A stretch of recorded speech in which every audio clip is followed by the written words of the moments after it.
ابن حزم کہتے ہیں کہ مصر میں ایک تاجر بڑا کامیاب ہو گیا تھا، بڑا کامیاب تاجر ہو گیا۔ تو زندگی میں جتنے لوگ بھی کامیاب ہوتے ہیں ان سے حسد ہوتا ہے، اس سے بھی اس کے ارد گرد کے لوگوں نے حسد شروع کیا۔ اب تاجروں نے پلاننگ کی کہ اسے خراب کیسے کرنا ہے۔ وہ ایک دن اپنے گھر سے نکلا، سفید کرتا سفید پگڑی باندھ کے باہر۔ اب 5-6 لوگوں نے پہلے سے منصوبہ بندی کی ہوئی تھی۔ ایک صاحب اسے ملے، کہنے لگے ماشاءاللہ آج تو سفید کرتے پر سبز امامہ، سبز پگڑی بڑی ہی اچھی لگ رہی ہے۔ تو وہ ہنس کے کہنے لگا لگتا ہے آپ سو کے اٹھ کے آئے ہیں، پگڑی تو میری سفید ہے۔ اس نے کہا چلو پگڑی تو سبز ہی ہے، باقی آپ نہیں مانتے تو آپ کی مرضی۔ وہ آگے بڑھا تو اب چونکہ پلاننگ تھی تو ایک شخص اور ملا، اس نے کہا کیا بات ہے، سفید کرتے پر آپ کا پیلے رنگ کا امامہ کیا جچتا ہے۔ اس نے کہا یار کو خدا کا خوف کر۔ ہنس کے کہا کیا ہو گیا، تیری اینک کا نمبر تو نہیں تبدیل ہونے والا ہوا؟ اور بھائی میں نے تو سفید کرتا اور سفید ہی امامہ باندھا ہے۔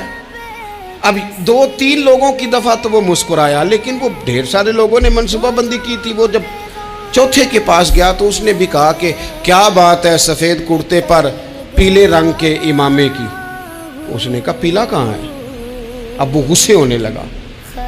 اب وہ چھٹے کے پاس گیا تو اس نے کہا جناب کیا بات ہے سفید کرتا اور کالا امامہ۔ اب وہ غصے میں اتنا باولا ہوا کہ پہلے ہنسا پھر رویا، پھر اسے سمجھ نہ آئی کہ دکان کا تالا کس چابی سے میں نے کھولنا ہے۔ بس وہ شام ہوئی تو اس بیچارے کو بچوں نے روڑے مارنے شروع کر دیے۔ وہ اتنی تکلیف میں آ گیا کہ لوگ اسے پاگل کہنے لگے۔ کیوں؟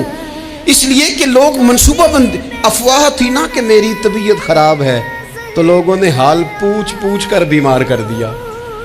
لوگوں کی باتیں، لوگوں کے تبصرے، لوگوں کے کومنٹس بولے امام شافعی۔ امام شافعی فرمانے لگے لوگوں کی باتیں پتھروں کی طرح ہوتی ہیں، یہ روڑوں کی طرح ہوتی ہیں، اگر انہیں کمر کے اوپر رکھ لو گے نا تو یہ تمہاری کمر توڑ دیں گی، اور اگر تم ان کو اپنے پیروں کے نیچے رکھ لو گے تو تمہارا قد اونچا ہو جائے گا۔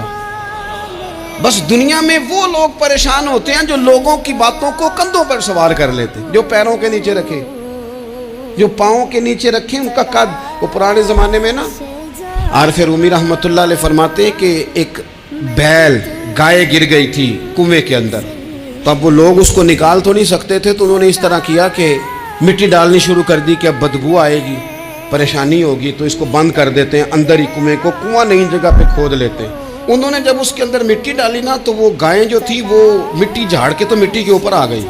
انہوں نے پھر مٹی ڈالی تو وہ تھوڑی اور اوپر آ گئی، اور مٹی ڈالی تو اور وہ مٹی ڈالتے گئے اور گائیں وہاں سے کنویں سے باہر آ گئی۔ لوگوں نے دفن کرنا چاہا، وہ باہر نکل آئی۔